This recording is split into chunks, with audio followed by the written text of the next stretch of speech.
कसुगाव ICDS प्रजेक्टनि बानजायनायाव दिनै मैनागुरिनि गेजेर फरायसालियाव 150 मावथांखि आरो 100 सान लोब्बा लानानै हाबाफारि लादों। दिनै 18 मे अक्ट' 2023 गसाइगाव महकुमानि सिङाव थानाय कसुगावनि गथ'सा जौगाथाय बिफान एबा कसुगाव ICDS प्रजेक्टनि बानजायनायाव बिटिआर सरकारनि 100 सान आरो 150 थांखि मावथांखिजों लोब्बा लाखिनानै भारत नोगोर सेक्टरनि सिङाव थानाय मैनागुरि गेजेर फरायसालि आरो मैनागुरि हाथाइसालियाव drugs abuse, child marriage, domestic violence आरो चाइल्ड ट्राफिकिं बायदि बायदि समाज बेरेखा हाबा मावनायखौ होबथानायनि असिलायै सांग्रांथि मेल खुंनायजों लोगोसेनो स्ट्रीट प्ले दिन्थिनायबो जायो। मख'जाथावदि बे मेलाव क'क्राझारनि डिस्ट्रिक्ट चाइल्ड प्रोटेक्शन इउनिट सुंद'यै DCP unit child protection officer मुस्रि साउलाव ब्रह्म, डिस्ट्रिक्ट हाब अफ इम्पावरमेन्ट अफ वुमेन सुंद'यै DHEW, Kokrajhar district mission coordinator सुंद'यै DMC, दैजि बसुमतारी बिथांमोना आलासि महरै बाहागो लाफैनानै गोबांथार सरकारि आयेननि सोमोन्दै मेलाव नुजानाय फरायसुला फरायसुलि आरो रायजो राजाफोरनो मिथिहोनानै सांग्रांथि लाबोनाय जायो। DHEW District Mission Coordinator, District Hub for Empowerment of Women, दा Kokrajhar entire Kokrajhar डिस्ट्रिक्टआव domestic violence गर'आ हिंसा जे होनो नखरारिनि जेंना बेफोरनि सायाव खामानि मावो जोङो आरो जेनेबा मारै घटना जाबा अबेहाय रिपर्ट खालामनांगौ सोरखौ एप्रोच खालामनांगौ बेखौ जोङो रायजोफोरनो फोसावनो नाजायो आरो प्लास बेजोंनो लोगोसे दा BBP बेटि बचाओ बेटि पढ़ाओ क'क्राझाराव रिसेन्टलि लन्च जाबाय जानुवारियाव दा जों बेखौबो मावनो आखायाव लादों S A project management unit दा गथ'सा हिन्जावसा गथ'फोरखौ इनकारेज खालामदों जेनेबा स्कुल ड्रप आउट गथ'सा हिन्जावफोरखौ जोङो लिंक आप खालामनो ट्राइ नाजागोन आलदा आलदा केटेगरियाव स्पर्ट्सआवनो होन मायावनो जिखुनु स्किल डेभेलपमेन्ट प्रग्राम्सआवनो होन बाहाय जोङो इनभल्भमेन्ट खालामनो ट्राइ नाजागोन आरो बेजोंनो लोब्बा BBP जोंनो लोब्बा लाखिनानै दा सुकन्या समृद्धि योजना दङ बेखौ जोंना बांसिन मानसियानो बर' मानसियानो खुलिनानै लानो रोङा बे एकाउन्टखौ बेयो 0 to 10 years बे 0 to 10 years गथ'सा बिसोरो खेवनो हागोन बेयो बिमा बिफायानो रिलायेबल एकाउन्ट हल्डार जागोन ओमफ्राय बे सुकन्या समृद्धि योजनानि मेन मटिभानो जाहैदों हिन्जावसा गथ'फोरखौ इम्पावार खालामनाय आरो हिन्जावसा गथ'फोरखौ फोरोंनांगौ लेखा फोरोंनांगौ आरो हिन्जावसा गथ'नि नामाव एसेबाबो थाइसे थाखाबाबो दोननांगौ आरो बेहाय बे एकाउन्टआव 250 स्टार्ट जायो फैसाया 250 निफ्राय लानानै आरो 1,50,000 सिम दोनहैनो हायो बेखौ बिमा बिफाना एकाउन्ट थानांगोन एनि बेंकआव होन पस्ट अफिसावनो होन बेहाय एकाउन्ट थानांगोन एकाउन्ट थाबा बे माबायावनो बेंकआवनो बा बे पस्ट अफिसावनो बे खेवनो हागोन आरो ओमफ्राय बेखौ बेंकनि मानसिफ्रा खोन्थाखागोन मा डकुमेन्ट्स नांगौ प्रपार डकुमेन्ट्स नांगौ ओमफ्राय गथ'आ खिन्थु 0 निफ्राय 10 इयार्ससिम जानांगोन आरोखि ओमफ्राय बार्थ रेजिस्ट्रेसन सार्टिफिकेटआथ' मास्ट थाथारनांगौ ओमफ्राय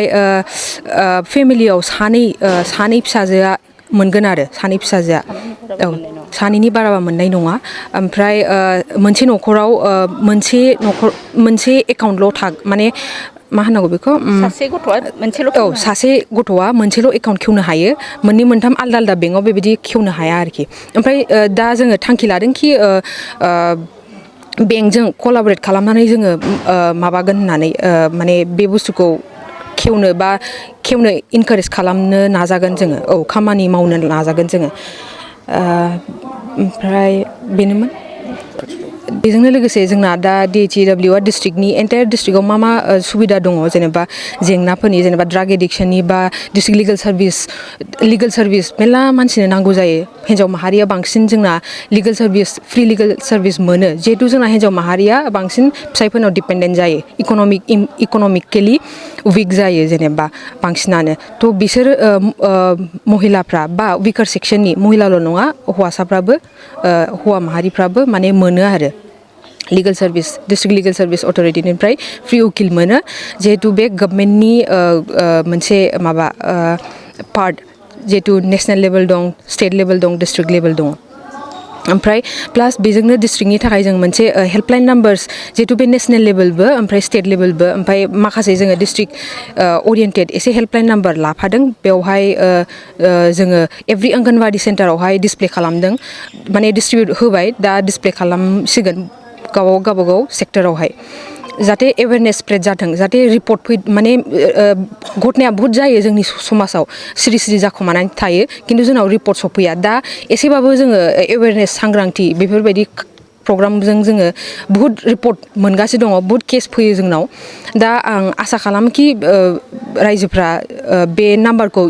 माने सहाय लाहर बे नाम्बारफ्राव टल फ्रि नाम्बारसफ्राव एल्डार लाइन दङ उइमेन हेल्पलाइन नाम्बार दङ ओमफ्राय चाइल्ड लाइन दङ ओमफ्राय ड्राग एडिक्सननि थाखाय मोनसे नाम्बार दङ जोंहा बेनिबो दङ ओमफ्राय बेखौ 181 बे उइमेन हेल्पलाइन नाम्बार ओमफ्राय पुलिसनि इमारजेन्सि लाइन दं इमारजेन्सि हेल्पलाइन नाम्बार दं 112 ओमफ्राय एल्डार लाइन दङ 14567 ओमफ्राय मोनसेया डिस्ट्रिक्ट लिगेल सार्भिस बे फन नाम्बारानो दङ बे लिफलेटआव दंखायो ओमफ्राय साइबार क्राइम जा जिहेतु बिराद साइबार क्राइम जायो फैसा थाखा एखमबा जोंनि एकाउन्टनिफ्राय माबा जायो गोमायो बा माबायो एखमबा बेंकआ रेसपन्सिबल लानो नागिरा थ' बेफोरनि केसाव बे 1930 बेहायबो साइबार फ्रडनि थाखाय माबानो हायो खबर लानो हायो आरो आलदा आलदा नाम्बार दंबावो मेन्टेल हेल्थनि इसुसनि लानानै बेखौ जोङो इनक्लुड खालामनाय जायासै फिउचाराव जों सानोखि एसे जोङो लाबावगोन आरोबाव आलदा आलदा स्टेप्स माने एड खालामबावगोन डिस्ट्रिक्टआव